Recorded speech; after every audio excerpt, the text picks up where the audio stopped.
जय हिंद छात्रों, स्वागत है आपका सनराइज क्लासेस में। और बच्चों, आज के जो जीके जीएस है, जीके जीएस जो हमारा स्टैटिक जीके की सीरीज है, आज सीरीज नंबर 5 बच्चों। और इसमें भी हम कम से कम 50 से ज्यादा प्रश्नों को देखेंगे। और आप सभी छात्र जुड़ जाइए हमारे सनराइज क्लासेस के यूट्यूब चैनल से बच्चों, क्योंकि बहुत इंपॉर्टेंट सीरीज, बहुत ज्यादा इंपॉर्टेंट सीरीज हम लेके आए हैं। ठीक है, स्टैटिक जीके बच्चों, किसी भी एग्जाम की तैयारी कर रहे हैं तो स्टैटिक जीके को मद्देनजर जरूर रखिए, क्योंकि स्टैटिक जीके को यदि बार बार पढ़ेंगे तो वह आपको पास करा सकता है। ठीक है बच्चों, इस सीरीज में बच्चों जो मैं सीरीज लेके आया हूं आज, इस सीरीज का 5वां पार्ट है।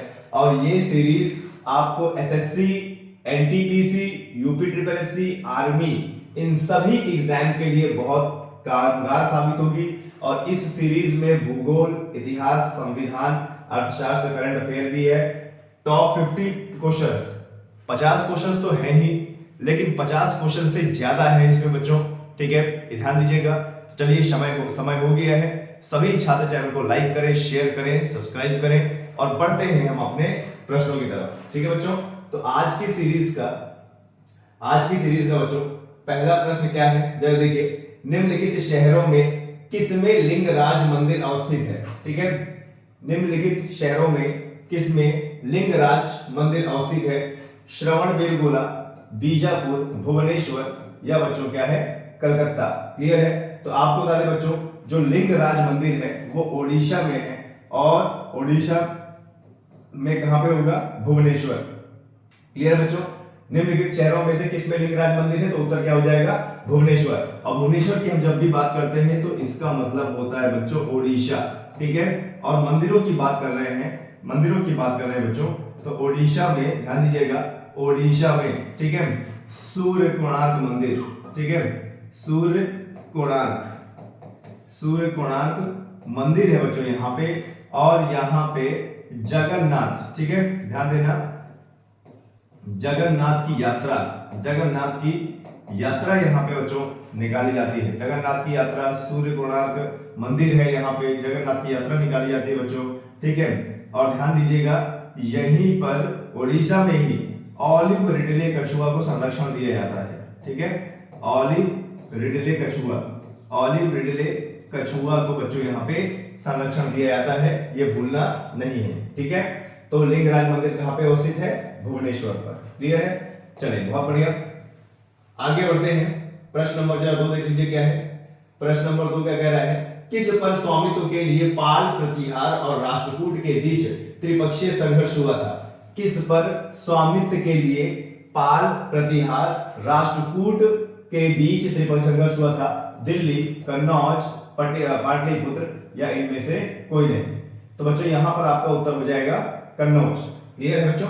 जरा ध्यान दीजिएगा, हमारे भारत के उत्तर प्रदेश में बच्चों, भारत के उत्तर प्रदेश में एक जगह थी यहाँ पर, जिसका नाम क्या है बच्चों? कन्नौज। और कन्नौज बच्चों गंगा यमुना का द्वाब क्षेत्र है। कन्नौज गंगा यमुना का द्वाब क्षेत्र है, बहुत ज्यादा उपजाऊ है और हर संसाधन के लिए उपयुक्त है। तो क्या हुआ कि गुजरात और राजस्थान के प्रतिहार, ठीक है, गुर्जर प्रतिहार और दक्षिण से बच्चों राष्ट्रकूट। ठीक है, दक्षिण से कौन? राष्ट्रकूट। और यहाँ बिहार, बंगाल से पाल वंश। ठीक है, तो ध्यान देना बच्चों, हमारे भारत में 3 शक्तियों का बड़ा भयंकर युद्ध हुआ था कन्नौज को जीतने के लिए, क्योंकि कन्नौज बहुत ज्यादा उपजाऊ था, कन्नौज में फसल अच्छी होती थी और कन्नौज गंगा यमुना का द्वाब भी था। तो देखो, गुजरात और राजस्थान से गुर्जर प्रतिहार वंश, और कर्नाटक, महाराष्ट्र से राष्ट्रकूट वंश, और बिहार और बंगाल से पाल वंश यहाँ पर आए और इन तीनों का युद्ध हुआ कहाँ पे? कन्नौज में। तो यहाँ पर बच्चों उत्तर हो जाएगा आपका बी। क्लियर है? चलिए, बहुत बढ़िया, आगे बढ़ते हैं बच्चों। पाल वंश के संस्थापक कौन थे बच्चों? पाल वंश के संस्थापक कौन थे? ठीक है, तो पाल वंश के संस्थापक देवपाल, गोपाल, धर्मपाल। तो बच्चों इसके संस्थापक कौन थे? धर्मपाल थे। क्लियर है? ध्यान दीजिएगा। और ये वही पाल वंश है जिसने कन्नौज में लड़ाई किया था। क्लियर है बच्चों? चलिए, बहुत बढ़िया, आगे बढ़ते हैं, चौथे प्रश्न में जाते हैं। चौथा प्रश्न क्या कह रहा है, जरा देखिए। किस विदेशी यात्री ने किस विदेशी यात्री ने गुर्जर प्रतिहार वंश की अल गुजर एवं इस वंश के शासकों को बैरा कहकर पुकारा था? देखो क्या बोल रहा है, बढ़िया प्रश्न है। किस विदेशी यात्री ने गुर्जर प्रतिहार वंश, अब ये पूछ ले आपसे कि गुर्जर प्रतिहार वंश कहाँ का वंश था, तो ये गुजरात और राजस्थान का वंश था। याद करो, गुर्जर प्रतिहार याद रखना है, गा से गुर्जर और गा से गुजरात और राजस्थान, ठीक है, यहां से था अपना गुर्जर प्रतिहार वंश। तो किस विदेशी यात्री ने गुर्जर प्रतिहार वंश की अल गुजर एवं इस वंश के शासकों को बैरा कहकर पुकारा था? अल मसूदी, अल बरूनी, सुलेमान या इनमें से कोई नहीं? तो बच्चों यहां पर आपका उत्तर हो जाएगा अल मसूदी। अल मसूदी वो विदेशी यात्री था जिन्होंने गुर्जर प्रतिहार वंश की अल गुजर एवं इस वंश के शासकों को बैरा कहकर बुलाया था बच्चों, ठीक है। चलिए बहुत बढ़िया, अच्छा जा रहा है, आगे बढ़ते हैं। अगला जो प्रश्न है वो जरा देख लीजिए। कर्पूर मंजरी, ठीक है, कर्पूर मंजरी नाटक के रचयिता राजशेखर को किस प्रतिहार शासक ने संरक्षण दिया था बच्चों, ठीक है। चलिए बताइए, कर्पूर मंजरी नाटक के रचयिता राजशेखर को किस प्रतिहार शासक ने संरक्षण दिया था? महेंद्रपाल प्रथम ने, नागभट्ट प्रथम ने, नागभट्ट द्वितीय ने या मिहिर भोज ने, ठीक है। तो आप बच्चों बता दें, इसका उत्तर हो जाएगा बच्चों मिहिर भोज। कर्पूर मंजरी नाटक के रचयिता राजशेखर को किस प्रतिहार शासक ने संरक्षण दिया था? तो इसका बच्चों हो जाएगा मिहिर भोज, यानी उत्तर नंबर डी, ठीक है। आगे बढ़ते हैं, प्रश्न नंबर 6 देख लीजिए बच्चों। प्रश्न नंबर 6, और प्रश्न 6 क्या कहता है, ठीक है। बहुत सारे प्रश्न बच्चों, चैनल को लाइक कीजिएगा और शेयर कीजिएगा, सब्सक्राइब कीजिएगा। सभी छात्रों को जय हिंद करता हूं, सभी छात्रों को आपका स्वागत करता हूं सनराइज क्लासेस में। रेगुलर आया कीजिए बच्चों और रेगुलर पढ़ा कीजिए। चैनल को लाइक शेयर सब्सक्राइब करना ना भूलिएगा, ठीक है। पृथ्वी के भूपर्पटी में कौन सा तत्व प्रचुर मात्रा में पाया जाता है? भूपर्पटी की बात कर रहा है बच्चों, ठीक है। पृथ्वी की भूपर्पटी में कौन सा तत्व प्रचुर मात्रा में पाया जाता है? लौह, क्रोमियम, एल्युमिनियम या पोटेशियम, ठीक है। तो देखिए बच्चों, आपको मैं एक डायग्राम के माध्यम से बताना चाहता हूं कि देखिए ये हमारी पृथ्वी की पहली परत है, उसके बाद हमारी पृथ्वी की दूसरी परत है और उसके बाद यहाँ पर होता है बच्चों क्रोड, ठीक है। यहाँ पे क्या होता है? क्रोड होता है, क्लियर है। तो देखो ये जो पहली परत होती है बच्चों, इसको कहा जाता है क्रस्ट। इसको क्या कहता है? क्रस्ट। यही होती है बच्चों भूपर्पटी, ठीक है। तो ये जो भूपर्पटी होती है ये बच्चों ठोस होती है और यहाँ पर जो पदार्थ पाए जाते हैं सियाल का मतलब Si से सिलिकॉन और Al से एल्युमिनियम। इसके नीचे जो परत होती है पृथ्वी की बच्चों उसे कहते हैं क्या? मेंटल। और यहाँ पे जो पाया जाता है वो पाया जाता है क्या? ठीक है, सीमा, यानी सिलिकॉन और मैग्नीशियम। और ये पीली हुई अवस्था में है और इसको मैग्मा भी कह सकते हो। और ये जो क्रोड होता है बच्चों, क्रोड, ठीक है, ये ठोस अवस्था में होता है और इसमें होता है बच्चों नीफे। नीफे का मतलब क्या होता है? निकल और फेरस, यानी निकल और आयरन। तो ये क्रोड जो ठोस है वो नीफे यानी निकल और आयरन का बना हुआ है। क्लियर बच्चों?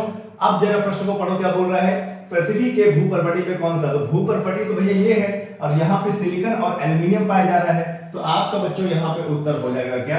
एल्युमिनियम। क्लियर है?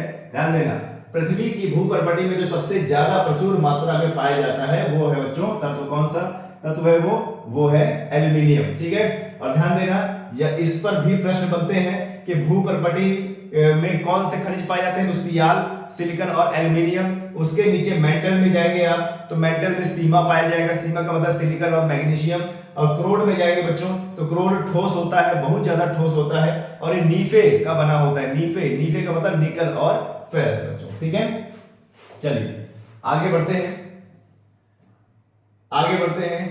निम्नलिखित में से किस देश से होकर कर्क रेखा नहीं गुजरती? निम्नलिखित में से किस देश से होकर कर्क रेखा नहीं गुजरती? जायरे है, चीन है, भारत है या ये सभी है? तो बच्चों यहां पर आपका उत्तर हो जाएगा जायरे से होकर नहीं गुजरती। अफ्रीका का देश है जायरे, यहां से होकर कर्क रेखा नहीं गुजरती। और बच्चों कर्क रेखा की जब भी बात करेंगे तो कर्क रेखा हमारे भारत से गुजरती है और भारत को 2 बराबर हिस्सों में बांटती है, लगभग 2 बराबर हिस्सा। ठीक है, ध्यान देना।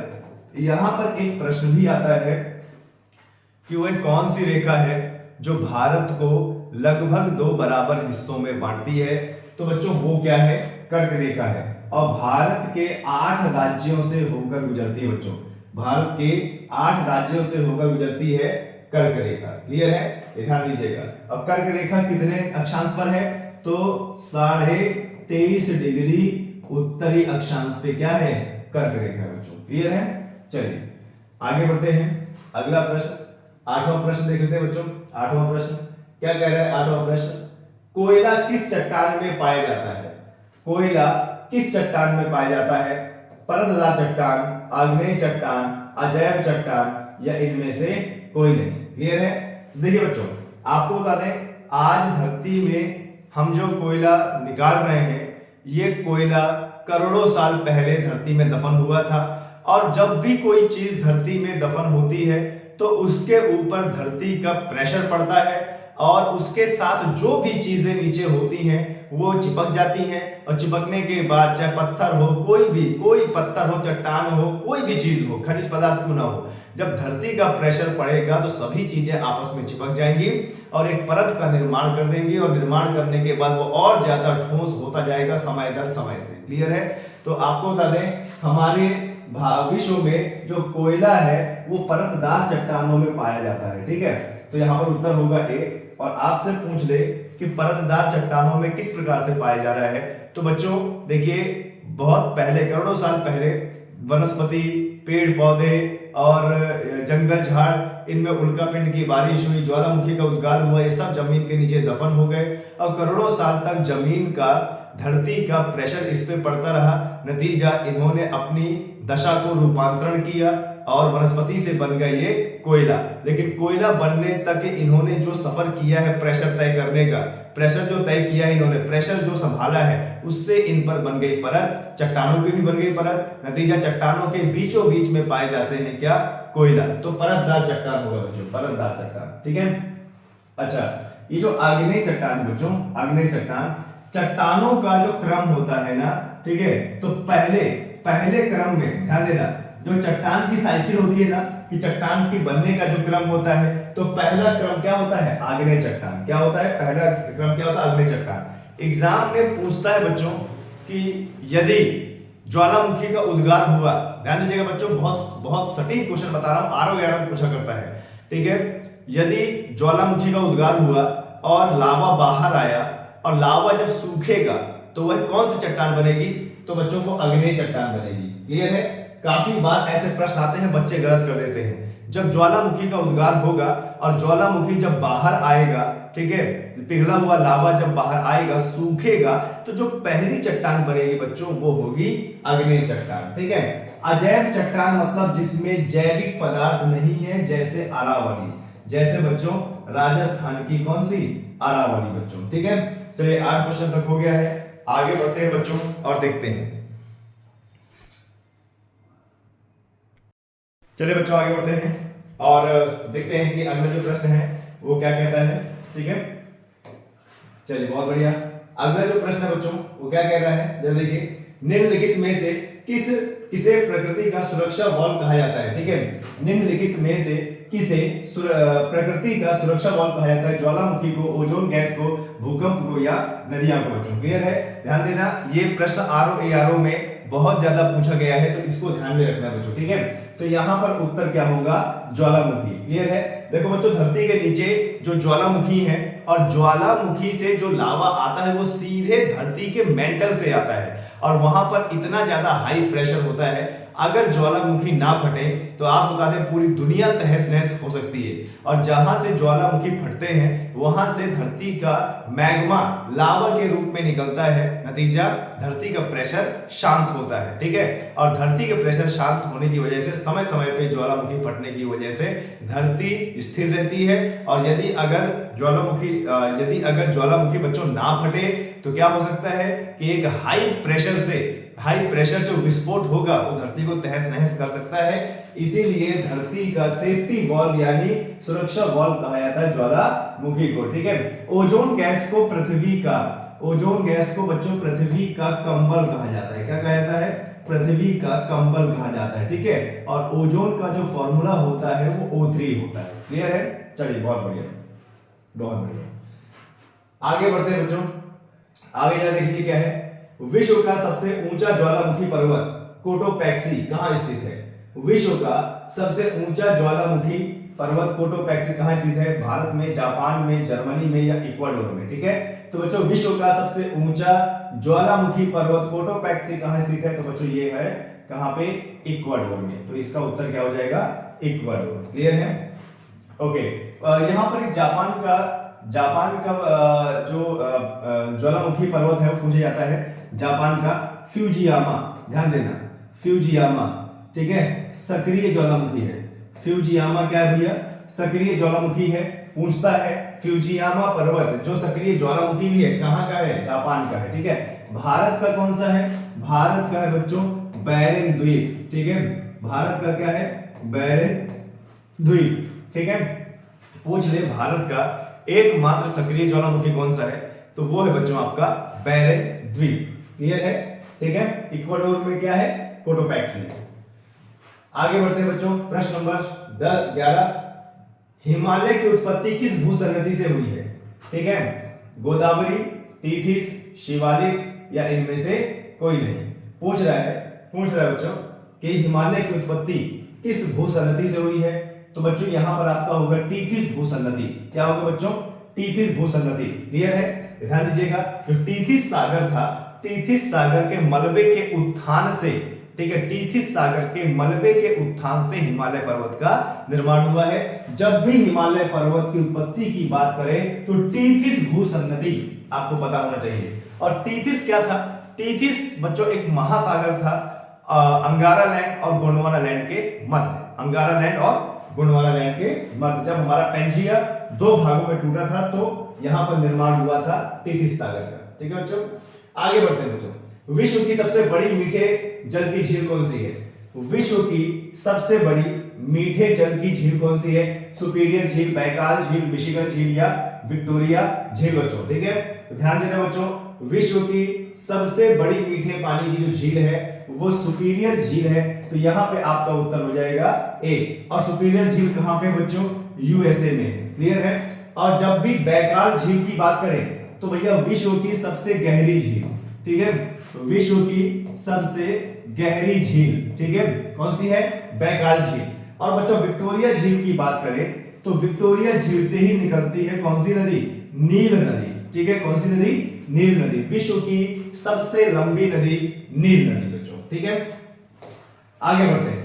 चैनल को बच्चों लाइक कीजिएगा, शेयर कीजिएगा, सब्सक्राइब कीजिएगा यदि आपको अच्छा लग रहा हो। और आपके सभी सरकारी नौकरियों के जीके जीएस स्टैटिक जीके जहां आता है उसके लिए ये वाला वीडियो जो मैं 8 बजे लेके आ रहा हूं बड़ा कारगर है। ठीक है, विश्व का सर्वाधिक लवणीय झील कौन सी है? विश्व की सर्वाधिक लवणीय झील मतलब जिसमें नमक ज्यादा है, खारी झील। विश्व की सबसे खारी झील कौन सी है?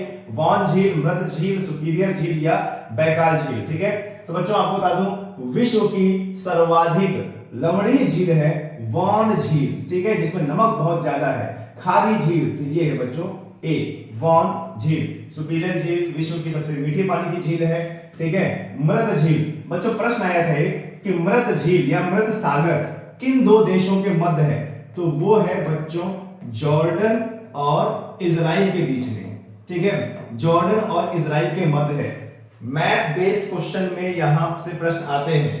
ठीक है, क्या बोल रहा है कि जो मृत झील है वह किन दो देशों के बीच में है? जॉर्डन और इजराइल। ठीक है बच्चों, आगे बढ़ते हैं। आगे जो प्रश्न है क्या कह रहा है जरा देखिए, मौलिक अधिकारों पर निम्न में से किसके द्वारा प्रतिबंध लगाए जा सकते हैं? मौलिक अधिकारों पर कौन प्रतिबंध लगा सकता है? हमारे भारत में वह कौन सी बड़ी हस्ती है या कौन सा बड़ा पद है जो मौलिक अधिकारों पर प्रतिबंध लगा सकता है? राष्ट्रपति द्वारा, लोकसभा द्वारा, उच्चतम न्यायालय द्वारा, इनमें से कोई नहीं। तो बच्चों यहां पर आपका होगा राष्ट्रपति द्वारा। क्लियर है? क्योंकि राष्ट्रपति हमारे भारत में सर्वश्रेष्ठ सर्वोच्च पद है। और इस राष्ट्रपति जब भारत में इमरजेंसी लगाते हैं, आपातकाल लगाते हैं, तो उस दौरान हमारे कुछ मौलिक अधिकारों पर प्रतिबंध लग जाता है। यानी राष्ट्रपति के पास वो शक्ति है कि वो मौलिक अधिकारों पर प्रतिबंध लगा सकते हैं। अगला प्रश्न देख लीजिए बच्चों, क्या बोल रहा है? भारत में वित्त आयोग के सदस्यों की नियुक्ति किसके द्वारा की जाती है? भारत में वित्त आयोग के सदस्यों की नियुक्ति किसके द्वारा की जाती है? भारत का मुख्य न्यायाधीश, राष्ट्रपति, प्रधानमंत्री या लोकसभा। तो एक चीज बता दूं बच्चों आपको, भारत में केंद्र लेवल में जितने बड़े बड़े पद होते हैं सबकी नियुक्ति राष्ट्रपति द्वारा की जाती है। तो यहां पे उत्तर हो जाएगा बच्चों आपका राष्ट्रपति। ठीक है, आगे बढ़ते हैं बच्चों। आगे, राज्यसभा कब भंग होती है? ठीक है, राज्यसभा कब भंग होती है? 4 साल बाद, 6 साल बाद या संकट काल में या कभी नहीं? तो आपको बता दूं बच्चों, एक मैं आपको डायग्राम बना देता हूं। ठीक है, देखिए जब भी बात होती है बच्चों संसद की, ठीक है, संसद की, तो संसद के 3 अंग होते हैं। एक होता है बच्चों आपका लोकसभा, ठीक है, एक होता है लोकसभा, दूसरा होता है बच्चों आपका राज्यसभा, ठीक है, और तीसरा होता है आपका राष्ट्रपति। ठीक है, ये ध्यान देना, पूछ रहे एग्जाम में कि संसद के कितने अंग होते हैं, तो लोकसभा, राज्यसभा और राष्ट्रपति। लोकसभा को निम्न सदन कहते हैं, ठीक है, निम्न सदन, निचला सदन, ठीक है, और बच्चों राज्यसभा को उच्च सदन कहते हैं। ठीक है, अब आपको बता दें बच्चों, लोकसभा को निम्न सदन, निचला सदन इसलिए कहा जाता है क्योंकि इसका कार्यकाल होता है 5 वर्ष, और राज्यसभा को उच्च सदन इसलिए कहा जाता है क्योंकि इसका कोई काल नहीं होता। ठीक है बच्चों, इसका कोई काल नहीं होता, मतलब यह अनिश्चित काल तक चलती है, ये कभी भी भंग नहीं होती। तो यहां पर उत्तर हो जाएगा कभी नहीं। बच्चों राज्यसभा कभी भी भंग नहीं होती है, ध्यान दीजिएगा, राज्यसभा अनिश्चित काल तक चलती रहती है, यही कारण है कि इसे बोला गया है उच्च सदन। क्लियर है बच्चों, उच्च सदन बोला गया है ना, तो यहां पर उत्तर हो जाएगा डी। आगे बच्चों बढ़ते हैं, संसद की संयुक्त बैठक की अध्यक्षता कौन करता है? संसद की संयुक्त बैठक की अध्यक्षता कौन करता है? प्रधानमंत्री, राष्ट्रपति, लोकसभा अध्यक्ष या मुख्यमंत्री? तो बच्चों यहां पर उत्तर हो जाएगा लोकसभा अध्यक्ष। देखिए यहां पर 2 तरीके से प्रश्न पूछा जा सकता है कि संसद की दोनों सदनों की बैठक बुलाता कौन है? तो संसद की दोनों सदनों की बैठक बुलाता है राष्ट्रपति, लेकिन उसकी अध्यक्षता करता है लोकसभा अध्यक्ष बच्चों। ठीक है, आए समझ में? तो यहां पर उत्तर होगा सी। आगे बढ़ते हैं बच्चों, आगे उच्च न्यायालय के न्यायाधीशों की नियुक्ति, ठीक है, उच्च न्यायालय के न्यायाधीशों की नियुक्ति, ठीक है, करता है कौन? सर्वोच्च न्यायालय, प्रधानमंत्री, राष्ट्रपति या मुख्यमंत्री। ठीक है, देखो बच्चों, चाहे हाई कोर्ट हो और चाहे सुप्रीम कोर्ट हो, चाहे राज्य का हाई कोर्ट हो चाहे सुप्रीम कोर्ट हो, दोनों की नियुक्ति न्यायाधीश हो चाहे मुख्य न्यायाधीश हो राष्ट्रपति द्वारा की जाती है बच्चों। किसके द्वारा? राष्ट्रपति द्वारा। चाहे हाई कोर्ट हो चाहे सुप्रीम कोर्ट हो, न्यायाधीश, मुख्य न्यायाधीश, इन सब की नियुक्ति करता है बच्चों कौन? राष्ट्रपति। क्लियर है? ध्यान समझ में आ रही है आप लोगों को? और बच्चों आपको एक चीज बता दूं कि हाई कोर्ट के मुख्य न्यायाधीश, ध्यान देना, हाई कोर्ट के जो मुख्य न्यायाधीश होते हैं इनकी नियुक्ति सर्वोच्च न्यायालय के मुख्य न्यायाधीश की सिफारिश पर की जाती है, लेकिन होती है राष्ट्रपति ही द्वारा। ठीक है, केंद्र लेवल के कितने भी बड़े अधिकारी क्यों ना हो, राष्ट्रपति द्वारा ही नियुक्त किए जाएंगे बच्चों। ठीक है, आगे बढ़ते हैं। धर्मनिरपेक्ष राष्ट्र का अर्थ क्या होता है? धर्मनिरपेक्ष राष्ट्र का अर्थ क्या होता है? भारत क्या है? भारत एक धर्मनिरपेक्ष राष्ट्र है, तो इसका मतलब क्या होता है? धर्म विरोधी राष्ट्र या धर्म विरहित राष्ट्र या क्या है, अधार्मिक राष्ट्र या धार्मिक राष्ट्र? क्लियर है? आए समझ में? तो बच्चों इसका मतलब होता है बी, धर्म विरहित राष्ट्र। मतलब जिस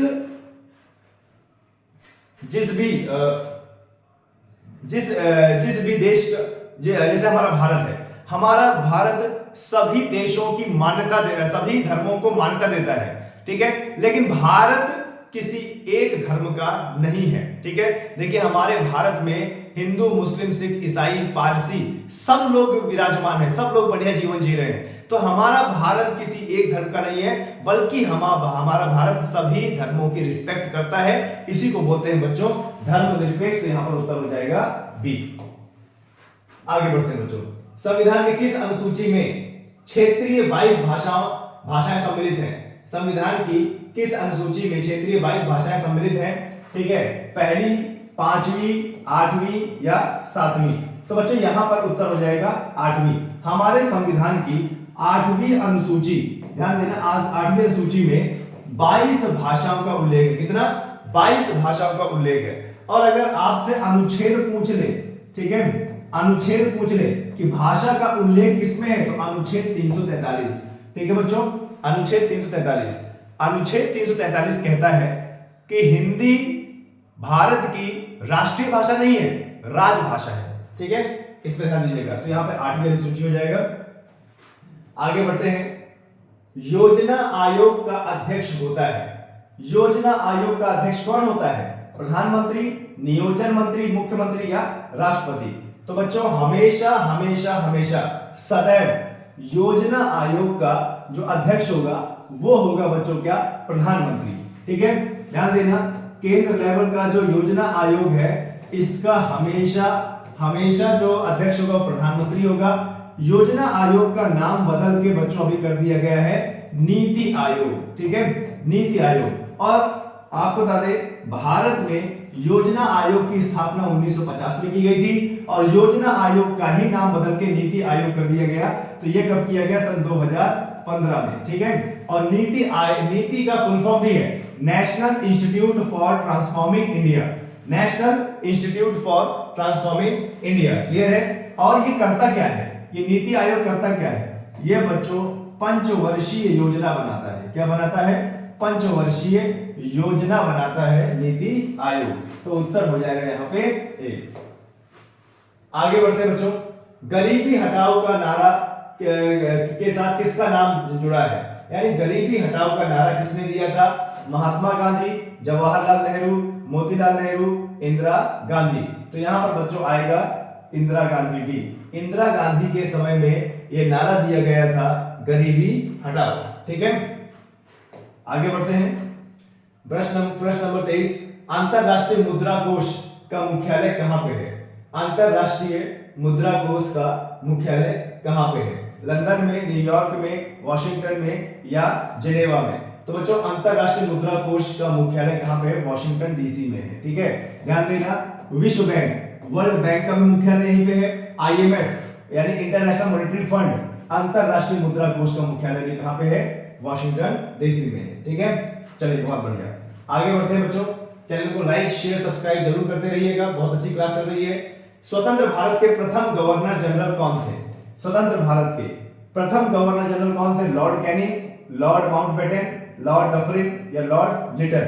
तो आपको बता दें बच्चों यहां पर उत्तर कौन होगा? Lord Mountbatten. जब हमारा भारत आजाद हुआ था 1947 में, तो 1947 में जब सभी पद समाप्त कर दिए गए तो भारत के आजादी के बाद स्वतंत्र भारत के प्रथम गवर्नर जनरल बने बच्चों लॉर्ड माउंटबेटन।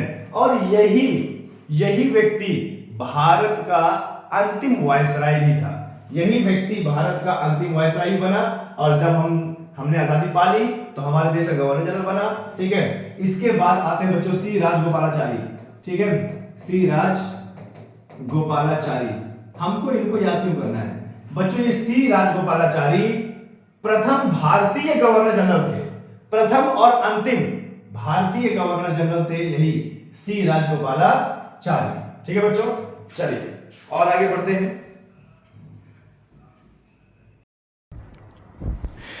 चलिए बच्चों आगे बढ़ते हैं और देखते हैं कि अगला हमारा क्या क्वेश्चन है। ठीक है, 50 क्वेश्चन हमें कंप्लीट करने हैं। देखिए जरा क्या बोल रहा है। कौन सा नदी दक्षिण भारत के गंगा कहलाती है? ठीक है, कौन सी नदी दक्षिण भारत की गंगा कहलाती है? कावेरी, तुंगभद्रा, गोदावरी या कृष्णा? तो बच्चों ये प्रश्न एग्जाम में बहुत बार आता है और आपको पता होना चाहिए कि वो कौन सी नदी है जो दक्षिण भारत की गंगा कहलाती है। कौन सी नदी दक्षिण भारत की गंगा कहलाती है? तो बच्चों यहाँ पे उत्तर होगा, ठीक है, उत्तर होगा गोदावरी। ठीक है, दक्षिण भारत की गंगा। ठीक है, ध्यान देना, गोदावरी को बोलते हैं दक्षिण भारत की गंगा। ठीक है बच्चों, और इसी गोदावरी नदी को बच्चों बूढ़ी गंगा, ठीक है, बूढ़ी या वृद्ध गंगा भी कहते हैं, बूढ़ी या वृद्ध गंगा भी कहते हैं, ठीक है। और बच्चों दक्षिण भारत की सबसे लंबी नदी है, ठीक है, ध्यान देना, दक्षिण भारत की सबसे लंबी नदी है गोदावरी। दक्षिण भारत की सबसे लंबी नदी है गोदावरी। अच्छा, कावेरी, कावेरी को भी गंगा नाम से बोला जाता है। कावेरी को बोला जाता है बच्चों दक्षिणी गंगा, ठीक है, ध्यान देना, दक्षिणी गंगा। तो इस नाम में आप लोग कंफ्यूज नहीं होना, गोदावरी को दक्षिण भारत की गंगा कहते हैं और कावेरी को दक्षिणी गंगा कहते हैं। तो देखो, दक्षिण भारत की गंगा और दक्षिणी गंगा दोनों में फर्क है। दक्षिणी गंगा बोले तो कावेरी लगाना है, और अगर आपको दक्षिण भारत की गंगा बोले तो बच्चों आपको लगाना है गोदावरी, ठीक है। आगे बढ़ते हैं, 26वां प्रश्न देख लेते हैं। भारत में सबसे ऊंचा बांध भाखड़ा किस नदी पर बना है? भारत का सबसे ऊंचा बांध भाखड़ा बांध किस नदी बना है? झेलम, सतलुज, गोदावरी या व्यास? तो बच्चों यहाँ पे उत्तर हो जाएगा आपका सतलुज। और सतलुज निकलती है बच्चों कहाँ से? ये निकलती है तिब्बत के मानसरोवर झील से, ठीक है, मानसरोवर झील से। और बच्चों सतलुज का नाम शतुदरी है। क्या? शतुदरी, क्लियर है, प्राचीन नाम। और सतलुज से एक नहर निकाली गई है, इंदिरा, ठीक है, इंदिरा नहर, जो विश्व की सबसे लंबी नहर है, इंदिरा नहर, ठीक है। तो ये है बच्चों आपका उत्तर बी, सतलुज। आगे बढ़ते हैं, 27, भारत की तटरेखा, भारत की तटरेखा की लंबाई कितनी है? 1500 किलोमीटर, 1600, 6100 या 6590 या 6500? तो जब बच्चों जब भी तटरेखा की बात करता है तो ये तटरेखा, ये जो हमारा भारत है, भारत, यहाँ पे देखिए, यहाँ पे क्या है? गुजरात। तो ये गुजरात से लेकर यहाँ बंगाल तक, गुजरात से लेकर यहाँ पर बंगाल तक। तो देखो, एक तरफ अरब सागर है, एक तरफ बंगाल की खाड़ी है और एक तरफ हिंद महासागर है, और ये तटरेखा बनाता है, ठीक है, इन समुद्रों के साथ में। तो पूछ रहा है कितनी लंबी है? तो बच्चों यहाँ पर आप उत्तर दोगे 6100 किलोमीटर। मतलब गुजरात से लेकर यहाँ पे फिर महाराष्ट्र, गोवा, कर्नाटक, केरला, तमिलनाडु, आंध्र प्रदेश, उड़ीसा से बंगाल आओगे, तट ही तट आओगे, तो आप टोटल करोगे 6100 किलोमीटर। लेकिन बच्चों संपूर्ण तटरेखा अलग है। भारत की संपूर्ण तटरेखा देखो, यहाँ पे अंडमान निकोबार, लक्षद्वीप है, यहाँ पे देखो लक्षद्वीप है, और यहाँ पे अंडमान निकोबार है। तो अगर अंडमान निकोबार की भी हम तटरेखा सम्मिलित करें तो भारत की संपूर्ण तटरेखा 7516.2 किलोमीटर हो जाती है बच्चों, 7516 किलो। ध्यान देना, सिर्फ भारत की तटीय रेखा बोले तो 6100 किलोमीटर, लेकिन संपूर्ण भारत की बोले, संपूर्ण भारत, तो संपूर्ण भारत में लक्षद्वीप और अंडमान निकोबार भी आएगा, उसका है 7516.2 किलोमीटर। ये फिलहाल यहाँ पे उत्तर होगा बी, ठीक है, फिलहाल यहां पे उत्तर होगा क्या? बी। आगे बच्चों, भारत की सबसे लंबी स्थलीय सीमा किस देश के साथ लगती है? भारत की सबसे लंबी स्थलीय सीमा किस देश के साथ लगती है? पाकिस्तान, चीन, बांग्लादेश और म्यांमार। तो बच्चों यहां पर उत्तर होगा बांग्लादेश के साथ भारत की सबसे लंबी अंतर्राष्ट्रीय स्थलीय सीमा लगती है, ठीक है। प्रश्न नंबर बच्चों 29, प्रश्न नंबर 29, भारत में उच्चतम मानव विकास सूचकांक किस राज्य में है? भारत में उच्चतम मानव विकास सूचकांक किस राज्य में, यानी ह्यूमन डेवलपमेंट इंडेक्स? तो गुजरात, केरला, तमिलनाडु या महाराष्ट्र? तो बच्चों केरला का 28 राज्य और 8 केंद्र शासित प्रदेशों में से केरला ही एक ऐसा राज्य है जिसका उच्चतम यानी हाई डेवलपमेंट मानव विकास ह्यूमन डेवलपमेंट इंडेक्स है। केरला हर चीज में हमसे आगे ही है, ठीक है, हर राज्य से। आगे बढ़ते हैं, मानव विकास की विकास सूचकांक किस अर्थशास्त्री की देन है? मानव विकास सूचकांक किस अर्थशास्त्री की देन है? महबूब उल हक, अमर्त्य सेन, जॉन सेन या इनमें से कोई नहीं? तो बच्चों यहां पर फिलहाल उत्तर होगा महबूब उल हक, और ये कहां के हैं बच्चों?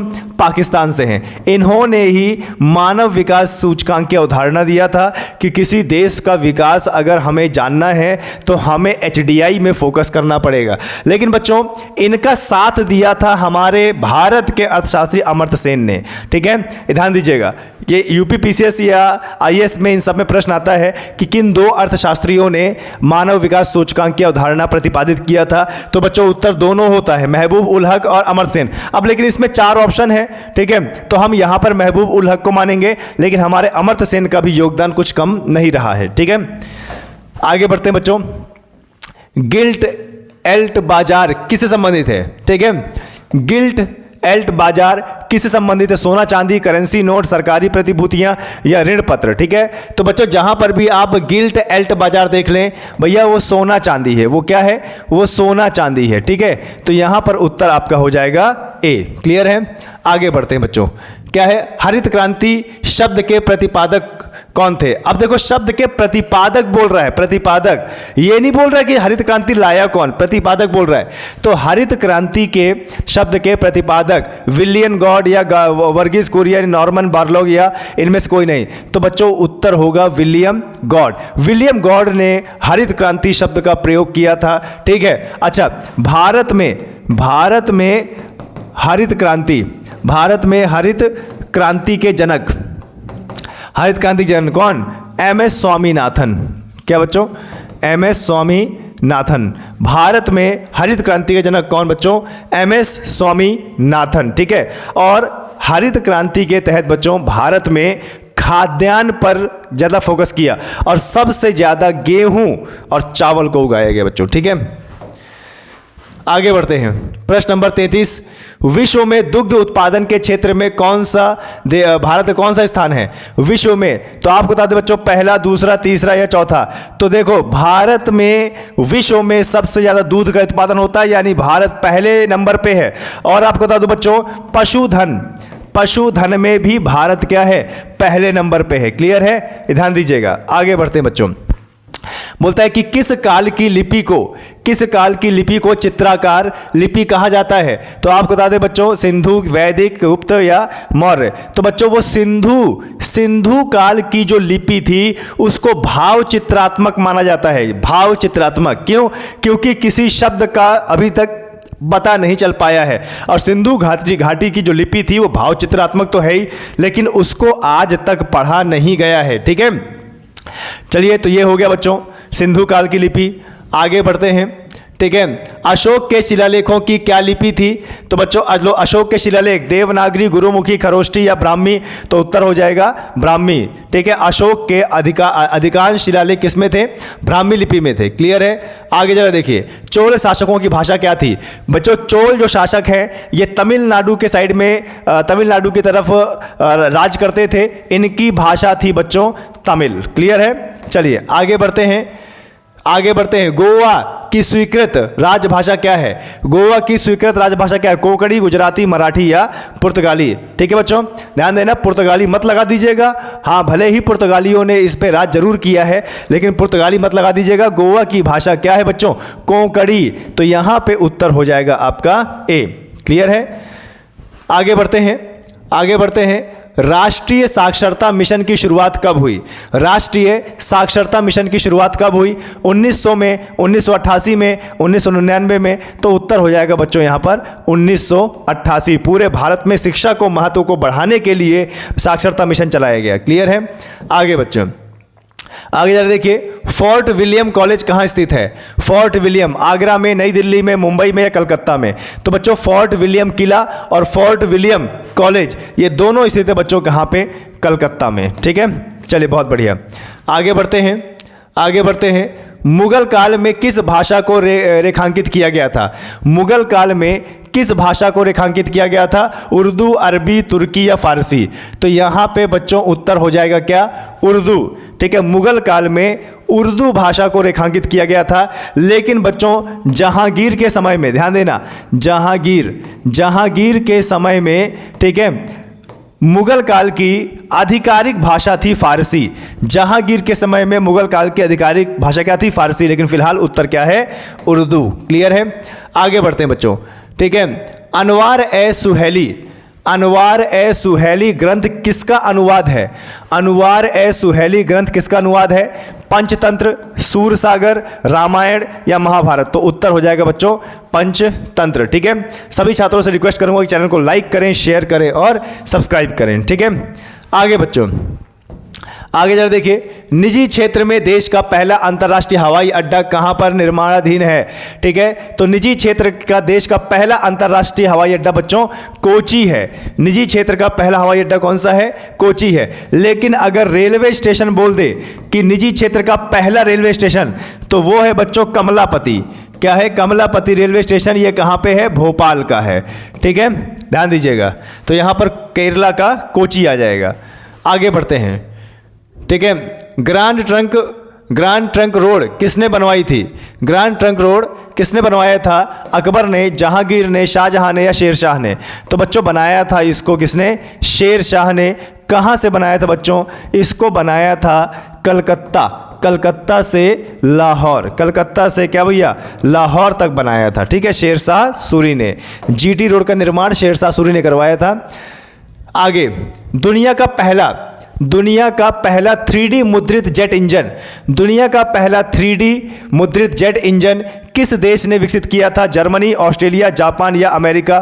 तो बच्चों इसका उत्तर क्या हो जाएगा? ऑस्ट्रेलिया ने। ठीक है, विश्व का पहला 3D प्रिंटर से बनाया गया जेट इंजन ये बनाया है बच्चों किसने? ऑस्ट्रेलिया ने। ठीक है, आगे बढ़ते हैं। नालंदा विश्वविद्यालय जो बिहार में है, संस्थापक कौन है? नालंदा विश्वविद्यालय के संस्थापक कौन है? समुद्रगुप्त, कुमारगुप्त, स्कंदगुप्त या धर्मपाल? तो मैं आपको बता दूं बच्चों, गुप्त वंश का शासक कुमारगुप्त ने विश्व का सबसे बड़ा विश्वविद्यालय बनवाया था, नालंदा विश्वविद्यालय। ठीक है, ध्यान देना। आगे बढ़ते हैं। निम्न में से कौन भारतीय संविधान की एक प्रमुख विशेषता नहीं है? निम्न में से कौन भारतीय संविधान की एक प्रमुख विशेषता नहीं है? अर्धसंघीय संरचना, समर्पित न्यायपालिका या शक्तियों का वितरण या लिखित संविधान एवं संविधान की सर्वोच्चता? तो बच्चों यहां पर उत्तर हो जाएगा अर्धसंघीय संरचना।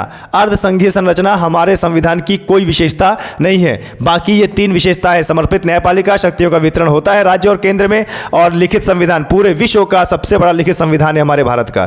क्लियर है? आगे बढ़ते हैं। संविधान की दूसरी अनुसूची निम्न में से किसके संबंधित नहीं है? संविधान की दूसरी अनुसूची निम्नलिखित में से किससे संबंधित नहीं है?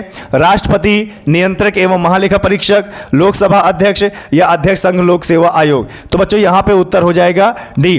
देखिए, हमारी दूसरी अनुसूची में राष्ट्रपति, उपराष्ट्रपति और मंत्री इन सब के बारे में उल्लेख किया गया है। ठीक है, लेकिन संघ लोक सेवा आयोग के अध्यक्ष के बारे में उल्लेख नहीं किया गया। ठीक है, आगे बढ़ते हैं बच्चों। निम्नलिखित में से कौन सा जोड़ा सही सुमेलित नहीं है? निम्नलिखित में से कौन सा जोड़ा सही सुमेलित नहीं है? भाषाएं 8वीं अनुसूची में, शपथ या प्रतिज्ञान के रूप में 2री अनुसूची, राज्यसभा में सीटों का आवंटन 4थी अनुसूची, दल बदल कानून 10वीं अनुसूची। तो बच्चों यहां पर हो जाएगा बी। जो बी वाला है वो सही सुमेलित नहीं है। 2री अनुसूची में राष्ट्रपति के वेतन भत्ते, राष्ट्रपति, उपराष्ट्रपति और जितने भी लोकसभा सदस्य हैं इनका वेतन भत्ते की चर्चा की गई है। तो बी हमारा उत्तर नहीं है। ठीक है, आगे बच्चों जरा देखिए क्या बोल रहा है।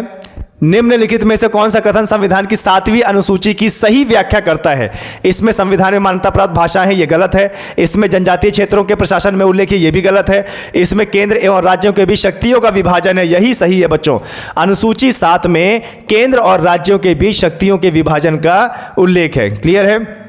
चलिए बच्चों देखिए ये क्या है। भारत के संविधान का दर्शन किस पर आधारित है? नेहरू रिपोर्ट 1928, पंडित नेहरू का उद्देश्य प्रस्ताव, भारतीय राष्ट्रीय कांग्रेस 1929 का पूर्ण स्वतंत्रता प्रस्ताव या महात्मा गांधी का 1922 में यंग इंडिया में लेख? तो बच्चों इसका उत्तर हो जाएगा पंडित नेहरू का उद्देश्य प्रस्ताव। हमारे संविधान की झलक हमारी उद्देशिका में मिलती है जो हमने लिया था अमेरिका से, और उद्देशिका प्रस्ताव देने वाले पंडित जवाहरलाल नेहरू हैं, और उद्देशिका की जो भाषा है बच्चों वो हमने लिया था ऑस्ट्रेलिया से।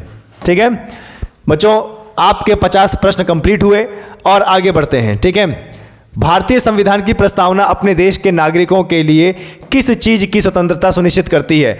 देश में कहीं भी बसने का अधिकार, शैक्षिक संस्थाओं की स्थापना एवं चयन की स्वतंत्रता का अधिकार, अभिव्यक्ति या विश्वास, धर्म, अवसर की समता या प्राथमिक स्तर पर शिक्षा का अधिकार? तो बच्चों यहां पर उत्तर हो जाएगा सी। हमारी उद्देशिका में बच्चों 5 प्रकार की स्वतंत्रता दी गई है और 3 प्रकार के न्याय दिए गए हैं बच्चों। ठीक है, चलिए यहाँ पर आपके 50 प्रश्न खत्म हुए। कल फिर 8 बजे आएंगे, तब तक के लिए बच्चों लगे रहिए, चैनल को शेयर कीजिए, सब्सक्राइब कीजिए और दूसरों को भी बताएं। तब तक के लिए जय हिंद।